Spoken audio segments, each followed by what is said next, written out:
यहाँ सबैजनालाई ख्रिस्टीय अभिवादन, जय मसीह। आज म यहाँको माझमा सन्तुलित क्रिस्चियन जीवनको बारेमा परमेश्वरको वचनबाट केही कुरा बाँड्ने जमर्को लिएर खडा भएको छु। हाम्रो जीवनमा धेरै किसिमका पक्षहरू छन्। तीमध्ये कुनै एउटा मात्र बिग्रिन गयो भने हामीलाई कति धेरै तनाव हुन्छ, हाम्रो जीवन नै असन्तुलित बन्न पुग्छ। हामीमध्ये कतिजना साइकल चढ्छौँ, मोटरसाइकल चढ्छौँ। साइकल चढ्दा, मोटरसाइकल चढ्दा हाम्रो सन्तुलन बिग्रियो भनेदेखि हामी लड्न सक्छौँ, दुर्घटनामा पर्न सक्छौँ। यही कुरोलाई हामीले हाम्रो जीवनसँग तुलना गरेर हेर्दाखेरि हाम्रो जीवनको विभिन्न पक्षहरूमा कुनै एउटा पक्ष असन्तुलित भयो भनेदेखि हाम्रो सम्पूर्ण जीवनलाई कति धेरै असर पार्दछ। त्यसैले सन्तुलित जीवन भनेको के हो, सन्तुलित क्रिस्चियन जीवन भनेको के हो, सन्तुलित क्रिस्चियन जीवन हामीलाई किन आवश्यक पर्छ अनि सन्तुलित क्रिस्चियन जीवनलाई हामीले कसरी कायम गर्न सक्छौँ, यी विषयमा हामी छोटकरीमा चर्चा गर्नेछौँ। हाम्रो जीवनमा विभिन्न पक्षहरू छन्। ती विभिन्न पक्षहरूमध्ये सबैभन्दा मुख्य पक्ष आत्मिक पक्ष। हामी ख्रिस्टलाई विश्वास गर्नेहरू, यसो ख्रिस्टमाथि विश्वास गरेर जिउने इसाईहरूको लागि आत्मिकी पक्ष अथवा आत्मिकी जीवन सबैभन्दा महत्त्वपूर्ण पक्ष हो। अनि हाम्रो आत्मिकी जीवन कमजोर भयो भने, हाम्रो आत्मिकी जीवन कमजोर भयो भने, हाम्रो आत्मिकी जीवन राम्रो भएन भनेदेखि हामीले परमेश्वरलाई चिनेको, परमेश्वरलाई पाएको केही अर्थ रहँदैन। त्यसैले हाम्रो क्रिस्चियन जीवनलाई सन्तुलित बनाउनको लागि आत्मिक पक्ष अत्यन्त महत्त्वपूर्ण हुन्छ। क्रिस्चियन जीवन सन्तुलित हुने सबैभन्दा मुख्य आधार परमेश्वरसँगको ख्रिस्ट केन्द्रित सम्बन्ध हो। ख्रिस्टलाई केन्द्रबिन्दु बनाएर परमेश्वरसँग हाम्रो सम्बन्ध ठिक भयो भनेदेखि हाम्रो आत्मिक पक्ष अत्यन्तै राम्रो हुन्छ, अत्यन्तै सबल हुन्छ, अत्यन्तै बलियो हुन्छ, अत्यन्तै आशिषमय हुन्छ। येशू ख्रिस्टलाई विश्वास र ग्रहण गर्दैमा हामी आत्मिक मानिस बन्न सक्दैनौँ। मैले येशूलाई विश्वास गरेँ अब म आत्मिक भएँ भन्ने कुरो चाहिँ होइन। येशू ख्रिस्टलाई विश्वास गर्नु र ग्रहण गर्नु चाहिँ एउटा हाम्रो क्रिस्चियन जीवनको एउटा सुरुवात मात्रै हो, एउटा आधार मात्रै हो। तर हाम्रो आत्मिक जीवनलाई बलियो बनाउने पक्षहरू, आत्मिक जीवनलाई प्रभुमा हुर्काउने कुराहरू त्यो एउटा प्रक्रिया हो। हामीले येशू ख्रिस्टलाई विश्वास गर्नु र उहाँलाई ग्रहण गर्नुको औचित्य त्यति बेला महत्त्वपूर्ण हुन्छ जति बेला हामी परमेश्वरसँगको घनिष्ठ सम्बन्धमा रहन्छौँ। परमेश्वरसँग घनिष्ठ सम्बन्ध भएको व्यक्तिले मात्र आत्मिक जीवन जिउन सक्छ। अनि आत्मिक जीवन जिउने चारवटा कुराहरू छन्। एउटा पवित्रता। तपाईँ र मैले ख्रिस्टलाई ग्रहण गरेका छौँ, तपाईँ र मैले ख्रिस्टलाई विश्वास गरेका छौँ, तर हाम्रो जीवन पवित्र छैन भनेदेखि हामीले कहिल्यै पनि आत्मिक जीवन जिउन सक्दैनौँ। पवित्रता नै आत्मिक जीवन जिउने बलियो धरोहर हो। किनभने परमेश्वर आफैले भन्नुभएको छ, तिमीहरू पवित्र हो किनभने म पवित्र छु। तपाईँ र मैले पूजेको परमेश्वर पवित्र हुनुभएको कारणले गर्दा आज हामीमा पवित्रता अत्यन्त आवश्यक छ। हामी पवित्र जीवन जिउँदैनौँ तर म आत्मिक मान्छे हुँ भन्यो भनेदेखि त्यो गलत हुन्छ। त्यसैले हामीले आत्मिक जीवन जिउनको लागि पवित्रता अत्यन्तै महत्त्वपूर्ण कुरो हो। पहिलो पत्रुस 1:16 अनि लेवी 11:44 लगायत बाइबलका विभिन्न ठाउँहरूमा पवित्रताका बारेमा चर्चा गरिएको छ। त्यसैले परमेश्वरले भन्नुभएको छ, तिमीहरू पवित्र हो किनभने म पवित्र छु। त्यसैले हाम्रो आत्मिक जीवन जिउने एउटा मुख्य आधार चाहिँ पवित्रता हो। अर्को चाहिँ आत्माका वरदानहरू। हामीले आफूलाई आत्मिक भन्छौँ तर हामीमा आत्माका वरदानहरू छैनन्, अथवा हामीले आत्मिक वरदान चलाएका छैनौँ, अथवा हामीले आत्मिक वरदानहरूमा विश्वास गरेका छैनौँ भनेदेखि हामी आत्मिक जीवन जिउन सक्दैनौँ। पहिलो कोरिन्थी 12:8 देखि 10 सम्म हेऱ्यो भनेदेखि त्यहाँ पवित्र आत्माका विभिन्न वरदानहरू दिएका छन्। अनि परमेश्वरले हामीलाई कुनै न कुनै वरदान पक्कै पनि दिनुभएको छ। हामी कोही पनि वरदानविहीन छैनौँ। हुनसक्छ कसैमा एउटा मात्रै वरदान होला, कसैमा 2टा होला, कसैमा 3वटा होला, कसैमा त्योभन्दा पनि बढ्ता होला। तर हामी येशू ख्रीष्टमाथि विश्वास गरेर पवित्र आत्माका छाप लागेका मानिसहरूमा कुनै न कुनै वरदान पक्कै पनि हुन्छ।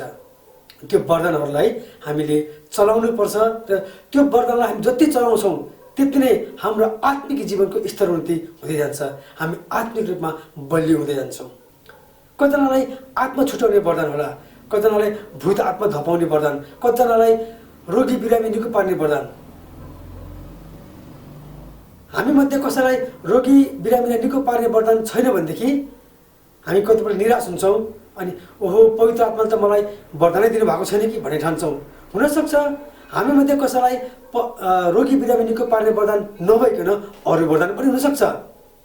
तर परमेश्वरले पवित्र आत्मामा हामीलाई के वरदान दिनुभएको छ भन्ने कुरो कसरी थाहा पाउने त? त्यो थाहा पाउनको लागि हामीले प्रयोग गरिहेर्नुपर्छ।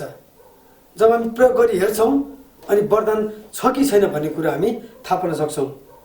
तर यहाँ मैले भन्न खोजेको कुरो चाहिँ हामी आत्मिक जीवन जिउनको लागि चाहिने अर्को आधार चाहिँ आत्माका वरदानहरू हुन्। अर्को चाहिँ आत्माको फल। यदि हामीले आत्मिक जीवन जिएका छौँ भनेदेखि हाम्रो जीवनमा आत्माका फल फलेको हुनैपर्छ। हामीले सुन्तलाको बोट रोपेका छौँ तर त्यहाँ सुन्तला नै फलेन भनेदेखि त्यो बोटको के औचित्य भयो त? हामीले अम्बाको बोट रोपेका छौँ, त्यो अम्बा फलेन भनेदेखि त्यो बोटको के औचित्य भयो त? हामी भन्छौँ म पवित्र आत्माले भरिएको छु तर ममा पवित्र आत्मा फल छैन भनेदेखि म कसरी पवित्र आत्माले भरिएको भए त? यदि म पवित्र आत्माले भरिएको छु भनेदेखि मेरो जीवनमा पवित्र आत्माको फल फलेको हुनैपर्छ। त्यसैले यदि हामी आत्मिक जीवन जिउन चाहन्छौँ भने अथवा हामीले आफूलाई म आत्मिक छु भन्छौँ भनेदेखि हाम्रो जीवनमा आत्माको फल जुन हामीले गलाती 5:22-23 पाउँछौँ ती फल फलेको हुनैपर्छ। हामीमा नम्रता छैन, हामीमा संयमता छैन, हामीमा धैर्यता छैन, हामीमा विश्वासयोग्यता छैन भनेदेखि हामीले आफूलाई कहिले पनि म आत्मिक छु भन्न सक्दैनौँ। किन यदि तपाईँ र म आत्मिक भएको प्रमाण चाहिँ हामीमा ती फल फलेको हुनुपर्छ। नत्र भने सुन्तला नफल्ने बोट जस्तै, अम्बा नफल्ने बोट जस्तै हामी हुन्छौँ। अनि प्रभुले भन्नुभएको छ फल नफलाउने हाँगा चाहिँ काटिनेछ। अर्को चौथो कुरो छ आत्मिक अनुशासन। हामी कतिपल्ट धार्मिक कुराहरू गर्छौँ, यसो गर्नुहुन्न, उसो गर्नुहुन्न, यसो गर्नुपर्छ, उसो गर्नुपर्छ, यसरी गर्नुपर्छ, उसरी गर्नुपर्छ भन्छौँ। तर हामी धार्मिक भन्दा पनि आत्मिक मानिस बनेको परमेश्वर चाहनुहुन्छ। मण्डली जानु, मण्डलीमा हात उचालेर प्रार्थना गर्नु, प्रशंसा गर्नु एउटा कुरा हो। तर जसरी हामी मण्डलीभित्र जाँदाखेरि हामीले आफूलाई एकदमै नम्र देखाउँछौँ, जब हामीले आफूलाई एउटा ज्ञानी मान्छे जस्तो देखाउँछौँ, तर त्यही कुरो हाम्रो व्यवहारिक जीवनमा देखेन भनेदेखि हामी आत्मिक मानिस बन्न सक्दैनौँ। हो, हामी धार्मिक मानिस बन्न सक्छौँ। धार्मिक मानिसले धर्म कर्मका कुरा गर्छन् अनि आत्मिक मानिसले आत्मिक कुरा गर्छन्। धार्मिक मानिसले धर्म कर्म गरेर जीवन जिउँछन् तर आत्मिक मानिसहरूले आत्मिक कुराहरू गरेर आत्मिक फल फलाएर जीवन जिउँछन्। भिन्नता त्यहाँ छ। हामीले हेऱ्यो भनेदेखि पाउँछौँ फरिसी शास्त्रीहरू है। अनि फरिसी शास्त्रीहरू चाहिँ एकदमै धेरै बाइबलका ज्ञान भएका मानिसहरू, उनीहरू एकदम धेरै रीतिविधिका कुरा गर्ने मानिसहरू। उनीहरूले आफूलाई चाहिँ हामी यस्तो धार्मिक कोही पनि छैन भने ठान्छन्। आज परमेश्वरले तपाईँ र मलाई धार्मिक मानिस होइन तर आत्मिक मानिस भएको चाहनुहुन्छ। धार्मिक मानिस बन्न सजिलो छ। बाइबल पढ्यो, प्रार्थना गर्यो, मण्डली गयो, मण्डलीमा प्रार्थना गर्यो, प्रभुको प्रशंसा गर्यो, वचन सुन्यो, आयो। त्यो धार्मिक मानिसले गर्न सक्छ। तर आत्मिक मानिस बन्नको लागि ती गरिएका कुराहरूलाई जब हामी संसारमा जान्छौँ, संसारका मानिसहरूले देख्नुपर्छ। हाम्रो जीवनमा संसारका मानिसको भन्दा जिउने तरिका बेग्लै छ, फरक छ। हाम्रो बोलीचाली, व्यवहार, जीवनशैली बेग्लै छ भनेदेखि संसारका मानिसले देख्नेछन् यिनीहरू चाहिँ इसाई हुन् भनेर उनीहरू भन्न सक्छन्। अनि आत्मिक जीवन जिउने मानिसहरूले संसारमा बेग्लै जीवन जिएर प्रभुको महिमा गर्न सक्छ। त्यसैले हामी धार्मिक मानिस भन्दा पनि आत्मिक मानिस बनेको प्रभु चाहनुहुन्छ। हाम्रो सन्तुलित क्रिस्चियन जीवनको बारेमा हामी हेर्दैछौँ र हामीले हेऱ्यौँ आत्मिक पक्ष। अनि आत्मिक पक्षमा चारवटा कुराहरू हामीले हेऱ्यौँ। अब हामी अर्को पक्ष हेर्नेछौँ, शारीरिक पक्ष अथवा भौतिक पक्ष। शारीरिक पक्षभित्र भौतिक कुराहरू लाउने, खाने, घाँस बाँस कपास, हाम्रो स्वास्थ्य उपचार, हाम्रो जीवनशैलीका जीवनयापनका विभिन्न कुराहरू पर्दछन्। अनि परमेश्वरले हामीलाई यो संसारमा शरीरमा राख्नु भएको छ। त्यसैले शरीर र शारीरिक जीवनको पनि अत्यन्तै महत्त्वपूर्ण छ। परमेश्वरले हामीलाई यो संसारमा शरीरमा राख्नु भएको छ। त्यसैले शरीर र शारीरिक जीवनको पनि यो संसारमा अति नै महत्त्वपूर्ण स्थान छ। हाम्रो क्रिस्चियन जीवनलाई सन्तुलित बनाउनको लागि हाम्रो शारीरिक पक्ष अथवा भौतिक पक्ष अत्यन्तै महत्त्वपूर्ण छ। यदि हाम्रो शारीरिक पक्ष भौतिक पक्षको आवश्यकता नभएको भएदेखि सायद परमेश्वरले हामीलाई यो संसारमा शरीरमा राख्नुहुने थिएन। हामी आत्मिकी मात्र बनेर पुग्ने भएको भएदेखि परमेश्वरले हामीलाई शरीरमा राख्नुहुने थिएन। अनि प्रभु येशू ख्रीष्ट पनि शरीरमा संसारमा आउनुहुने थिएन।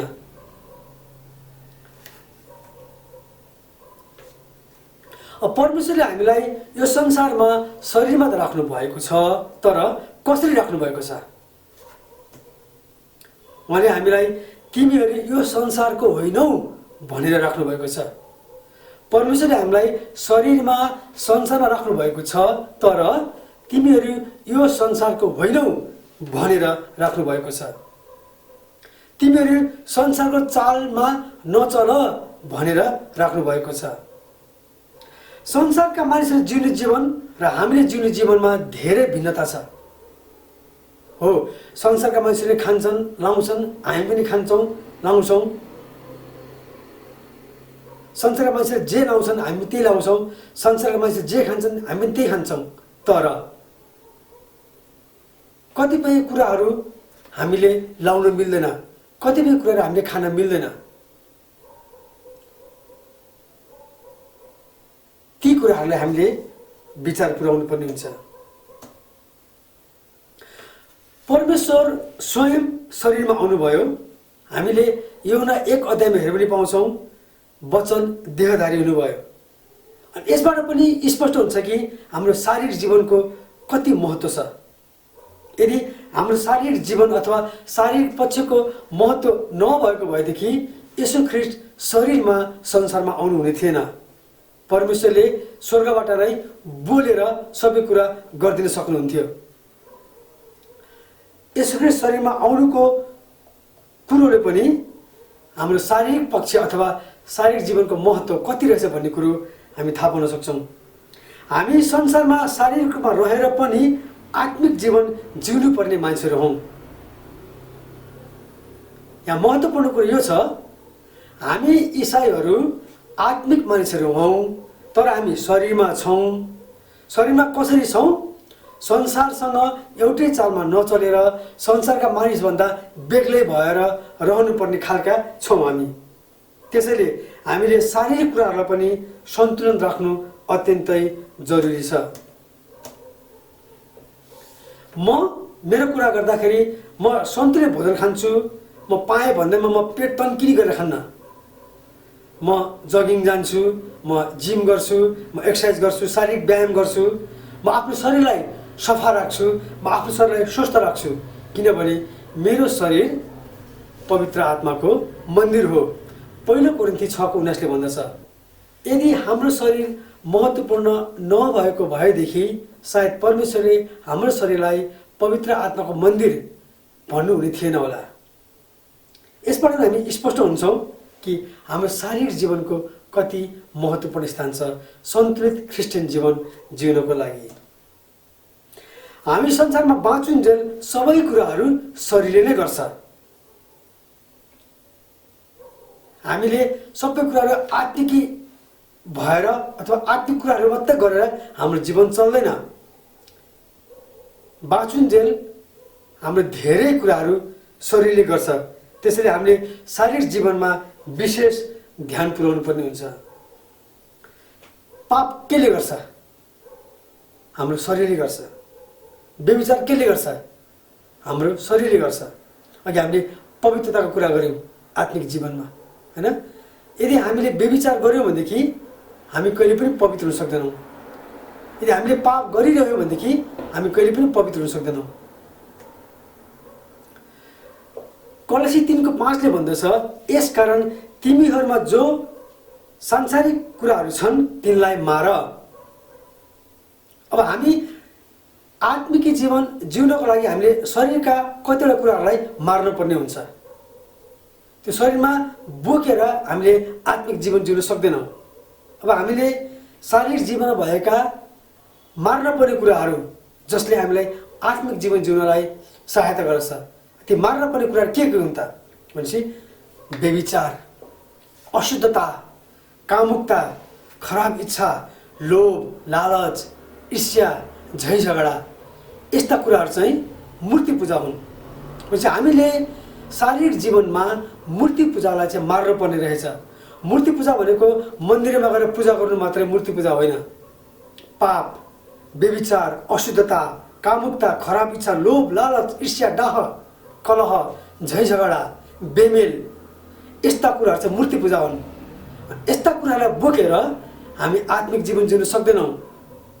हाम्रो शारीरिक जीवन असन्तुलित हुन्छ अनि हाम्रो शारीरिक जीवन असन्तुलित भयो भने हाम्रो आत्मिक जीवन पनि असन्तुलित हुन्छ अनि असन्तुलनले हाम्रो ख्रिस्टियन जीवन सन्तुलित हुन सक्दैन। त्यसैले हामीले मार्न पर्ने कुराहरू चाहिँ मार्नु नै पर्छ।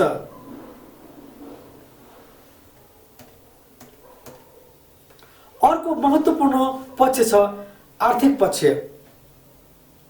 एउटा भनाइ छ, पैसा सबै थोक होइन, तर पैसा नभए केही पनि गर्न सकिन्न। हामी आत्मिक रूपमा एकदमै बलियो छौँ, हामीले एकदम धेरै बाइबल पढ्छौँ, एकदम धेरै प्रार्थना गर्छौँ, हामीमा पवित्र आत्माको वरदानहरू पनि छ, हाम्रो जीवनमा पवित्र आत्माको फल पनि फलेको छ, शरीरमा हामी एकदमै शुद्ध छौँ, हामीले कुनै पाप गरेका छैनौँ, कुनै गल्ती गरेका छैनौँ, हामीले व्यभिचार गरेका छैनौँ, हामीमा कामुकता छैन, हामीमा व्यभिचारीपन छैन, हामीमा लोभ छैन। यतिले पुग्यो त? पुग्दैन। यदि हामीमा पैसा छैन भनेदेखि अथवा हाम्रो आर्थिक पक्ष अत्यन्तै कमजोर छ भनेदेखि हाम्रो जीवन सन्तुलित हुन सक्दैन। पैसाले सबै थोक किन्न सकिन्न, तर पैसा नभए केही पनि गर्न सकिन्न। हो, पैसाले सबै कुरो किनेर पाइँदैन, तर पैसा भएन भनेदेखि केही पनि गर्न सकिन्न। उदाहरणको लागि हामी सहर बजारतिर निक्ल्यौँ, हामीलाई चर्पी जान पर्यो, हामीसँग पैसा छैन भनेदेखि हामी चर्पी पनि जान पाउँदैनौँ। समस्या छ। भन्नु खोजेको चाहिँ रुपियाँ पैसा बिना हाम्रो जीवन चल्दैन। मानिसको जीवनको अत्यन्तै महत्त्वपूर्ण पार्ट हो आर्थिक कुरा हो। आर्थिक जीवन नै मानिसको जिउने आधार पनि हो। हामीसँग पैसा छैन भनेदेखि हामीले अन्न किन्न सक्दैनौँ, अन्न किन्न सकेनौँ भने हामी खान पाउँदैनौँ, खान पाएनौँ भने हाम्रो शरीर कमजोर हुन्छ, हाम्रो शरीर कमजोर भयो भनेदेखि हामीलाई मानसिक तनाव हुन्छ, हामी रोगी हुन्छौँ। शरीरमा रोगी भयो भनेदेखि हामीले त्यसलाई शरीरमा हामी रोगी भयो भनेदेखि त्यो रोगीले हामीलाई शरीरमा हामी रोगी भयो भनेदेखि त्यो रोगीपनले हाम्रो आत्मिक जीवनलाई पनि नराम्ररी धक्का दिन्छ।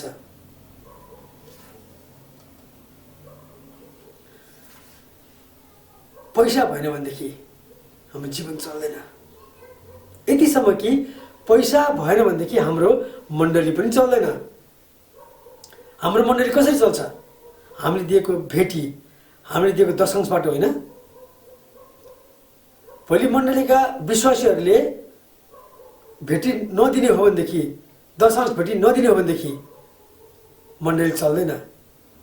मण्डली परमेश्वरको देह हो भनेपछि रुपैयाँ पैसा भएन भनेदेखि हाम्रो जीवन चल्दैन। त्यसैले हाम्रो क्रिस्चियन जीवन सन्तुलित हुनको लागि हाम्रो जीवनमा रुपैयाँ पैसा अथवा आर्थिक पक्ष अत्यन्त महत्त्व छ। त्यसैले हाम्रो क्रिस्चियन जीवन सन्तुलित हुनको लागि आर्थिक पक्ष अत्यन्त महत्त्वपूर्ण छ। मसँग सबै थोक छ तर पैसा भएन भनेदेखि म केही पनि गर्न सक्दिनँ। शरीरमा बाँच्नको लागि पैसा नभई हुँदैन। पैसा भएन भनेदेखि हाम्रो खाँचो पनि पुरा हुँदैन। अनि खाँचो पुरा गर्न सकिएन भनेदेखि हामीलाई मानसिक तनाव हुन्छ। अनि त्यो मानसिक तनावले हामीलाई आत्मिक जीवन जिउन दिन्छ त? जब हामी तनावमा हुन्छौँ हामीलाई बाइबल पनि पढ्न मन लाग्दैन, प्रार्थना पनि गर्न मन लाग्दैन। भन्नु खोजेको चाहिँ तनाव हुँदाखेरि बाइबल पढ्नु हुँदैन, प्रार्थना गर्नु हुँदैन भन्नु खोजेको होइन। तनाव हुँदा पनि जब हामी बाइबल पढ्छौँ, प्रार्थना गर्छौँ भनेदेखि हाम्रो खाँचोहरू परमेश्वर पुरा गर्नुहुन्छ। किनभने हाम्रो परमेश्वर यहोवा यिरे परमेश्वर अथवा जुटाइदिने परमेश्वर हुनुहुन्छ। त्यसको मतलब मसँग पैसा छैन, म प्रार्थना गर्छु पैसा जुट्छ भन्नु खोजेको पनि होइन। कतिपय अवस्थामा हामीसँग रुपैयाँ पैसा नहुँदाखेरि हामीले प्रभु मेरो खाँचो पुरा गरिदिनुहोस् भनेर प्रार्थना गर्दा प्रभु जुटाउनुहुन्छ। त्यो एउटा बेग्लै पाठ हो। तर व्यवहारिक रूपमा हेर्दाखेरि रुपैयाँ पैसा भएन भनेदेखि हामी हाम्रो खाँचो पुरा गर्न सक्दैनौँ। अनि खाँचो पुरा गर्न सकिएन भनेदेखि त्यसले हामीलाई धेरै मानसिक तनाव दिन्छ। पैसाले मानिसको जीवनको सबै क्षेत्रलाई समेटेको हुन्छ। हामीसँग रुपैयाँ पैसा छैन भनेदेखि हामीले हाम्रो छोराछोरीलाई स्कुल पढाउन सक्दैनौँ, हामीले मिठो मसिनो खान सक्दैनौँ, हामीले लाउनु पर्ने कुराहरू किन्न सक्दैनौँ, रोग बिमारी हामीलाई रोग लाग्ला हामी उपचार गर्न अस्पताल जान सक्दैनौँ। भन्नु खोजेको चाहिँ रुपैयाँ पैसाले हाम्रो जीवनको सबै क्षेत्रलाई समेटेको हुन्छ। त्यही कुरो भएन भनेदेखि हामी आत्मिक रूपमा सन्तुलित जीवन जिउनलाई हामीलाई एकदमै गाह्रो हुन्छ। त्यसैले आर्थिक जीवन चाहिँ हाम्रो क्रिस्चियन सन्तुलित जीवनको अर्को महत्त्वपूर्ण आधार हो। अर्को अत्यन्त महत्त्वपूर्ण पक्ष सामाजिक पक्ष। मानिस सामाजिक प्राणी हो। विभिन्न मानिसहरूको समूहलाई हामी समाज भन्छौँ। एउटा व्यक्तिले कहिले पनि समाज बन्न सक्दैन। विभिन्न विचारधारा, विभिन्न पृष्ठभूमि भएका मानिसहरू समाजमा बसोबास गर्छन् र हामी ईसाई पनि त्यही समाजको एउटा हिस्सा हौँ। साधारणतया समाजमा 3 प्रकारका मानिसहरू बस्दछन्।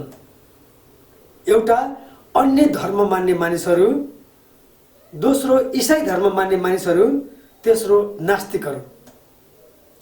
परमेश्वरले हामीलाई राख्नुभएको संसारमा सबैजना ईसाई मात्र भएको भए सुसमाचार सुनाउनु पर्ने आवश्यकता नै पर्ने थिएन। हामी प्रत्येक ईसाईलाई परमेश्वरले समाजमा सुसमाचार लिएर जाऊ भनेर भन्नुभएको छ। त्यसैले हामी कसैले पनि म त यो समाजको होइन, म त परमेश्वरले, त्यसैले हामी कसैले पनि म त यो समाजको होइन, मलाई त परमेश्वरले संसारसँग एउटै चालमा नहिँड भन्नुभएको छ। त्यसैले म त यो समाजमा घुलमिल हुन्न, म समाजमा जान्न, म समाजसँग मिल्दिनँ भनेर हामी भन्न सक्दैनौँ अथवा भन्न पाउँदैनौँ। परमेश्वरले हामीलाई समाजमा सुसमाचार लिएर जाऊ त भन्नुभएको छ, सुसमाचार सुनाऊ भन्नुभएको छ। तर कसरी जाने त? परमेश्वरले हामीलाई यो समाजमा राख्नु भएको छ। अब हामी समाजमा कसरी जाने त? समाजसँग हामी कसरी घुलमिल हुने त? एउटा उदाहरणको जीवन जिएर परमेश्वरले हामीले शरीरमा संसारसँग एकै चालको नहो भनेर जुन प्रकारले राख्नु भएको छ नि, हो त्यो बेग्लै जीवन जिउनको लागि हामी उदाहरणीय जीवन जिएको मानिस हुनुपर्छ।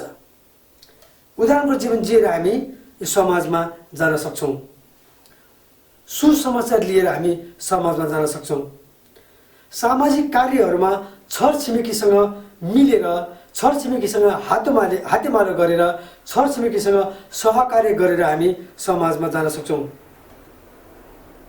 भजन सङ्ग्रह 133 को 1 ले भन्दछ, दाजुभाइहरू एकतामा बस्नु कति भलो र मनोहर कुरा हो। अनि हामीले यसलाई चाहिँ प्राय मण्डलीका दाजुभाइलाई मात्र हेर्छौँ कि समाजका दाजुभाइहरू अथवा समाजका मानिसहरू, छरछिमेकका मानिसहरू के हाम्रा दाजुभाइ होइनन्, के हाम्रा दिदीबहिनी होइनन्, के हामी उनीहरूसँग मिलेर बस्नु पर्दैन? परमेश्वरले हामीलाई त्यही समाजसँग मिलेर बस भन्नुभएको छ। हामीले येशूको उदाहरण हेरौँ न। येशू ख्रीष्ट आफै पनि समाजमा घुलमिल हुनुहुन्थ्यो। उहाँ सामाजिक प्राणी भएर, सामाजिक प्राणी बनेर उहाँले समाजसँग घुलमिल गर्नुभयो। हामीले लुका 2 को 52 हेऱ्यौँ भने पाउँछौँ, येशू ख्रीष्ट बुद्धिमा, कदमा र परमेश्वर र मानिसहरूको अनुग्रहमा बढ्दै जानुभयो। यहाँनिर मानिसको अनुग्रहमा भनिएको छ, ती चाहिँ समाजका मानिसहरू पनि त हुन् नि, होइन र? हामीले येशू ख्रीष्टको नमुनाले हेर्ने भनेदेखि आज हामीले चर्चा गरेका कुराहरू त्यहाँ पाउँछौँ। हुन त लुका 2 को 52 ले रुपैयाँ पैसाको कुरा गरेको छैन, तर पनि लुका 2 को 52 लाई आधार मानेर हेर्ने भनेदेखि हामीले त्यहाँनिर एउटा सर्वाङ्गीणतालाई देख्न सक्छौँ। अङ्ग्रेजीमा होलनेस भन्छ। यसको मतलब चाहिँ प्रभु येशू ख्रीष्ट सबै क्षेत्रमा सन्तुलित रूपमा हुर्कनु भयो। आज हामीले चर्चा गरेको आत्मिकी, शारीरिक, आर्थिक र सामाजिक पक्षलाई एक शब्दमा हामीले भन्यो भनेदेखि अहिले पनि मैले भने सर्वाङ्गीणतालाई बुझिन्छ। आज हामीले हेरेका बुदाहरू आत्मिक कुराले परमेश्वरसँग सम्बन्धलाई जनाउँछ, शारीरिक कुराले हाम्रो शरीर र अन्य भौतिक कुराहरूलाई जनाउँछ, अनि आर्थिक कुराहरूले रुपैयाँ पैसा जसले हामीलाई जिउने आधार दिन्छ। सामाजिक कुराले चाहिँ समाजप्रतिको हाम्रो जिम्मेवारी र समाजप्रतिको हाम्रो उत्तरदायित्वलाई जनाउँछ। यी चारवटा कुराहरूलाई हामीले सन्तुलित राख्न सक्यौँ भनेदेखि, चारवटा कुरालाई हामीले मिलाएर अगाडि बढ्न सक्यौँ भनेदेखि हाम्रो क्रिस्चियन जीवन चाहिँ सन्तुलित हुन्छ। अनि त्यो सन्तुलित जीवनले चाहिँ परमेश्वरको महिमा गर्नलाई अझै टेवा पुर्याउँदछ। त्यसैले हामी आत्मिक रूपमा मात्रै मोटाउनुहुन्न। म त इसाई हुँ, म त विश्वासी हुँ, मैले बाइबल मात्रै पढे पुग्छ, मैले प्रार्थना मात्रै गरे पुग्छ, म आत्मिक रूपमा मात्रै बलियो भए पुग्छ भनेर भन्यो भनेदेखि त्यो गलत हुन्छ।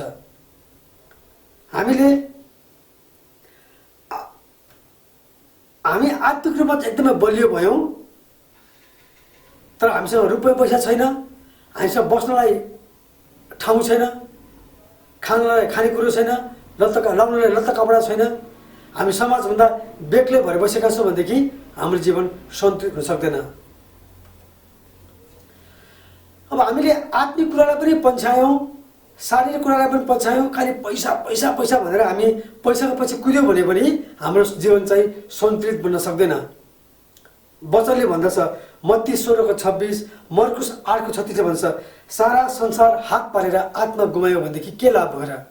पछि हामी पैसा पैसा पैसा मात्रै भन्नु हुने रहेछ। हामीले सबै कुरो बिर्सिएर समाज मात्र भन्यो भनेदेखि र समाजको पछि कुद्यो भनेदेखि हाम्रो जीवन चल्दैन, हाम्रो जीवन सन्तुलित हुन सक्दैन। आत्मिक, शारीरिक, आर्थिक र सामाजिक यी चारवटा कुराहरूलाई हामीले सन्तुलित रूपमा अगाडि बढाउन सक्यौँ भनेदेखि हाम्रो क्रिस्चियन जीवन चाहिँ सन्तुलित जीवन बन्न सक्दछ। हुन त हामीमध्ये कसैलाई रुपैयाँ पैसा कमी होला, हामी आर्थिक रूपमा कमजोर होलाौँ, त्यसको मतलब हाम्रो जीवन सन्तुलित छैन भन्नु खोजेको होइन। तर हामी चारवटा कुरामा हामी बढ्न सक्यौँ भनेदेखि, चारवटा कुरामा फिट हुन सक्यौँ भनेदेखि त्यो चाहिँ अत्यन्तै राम्रो कुरो हो।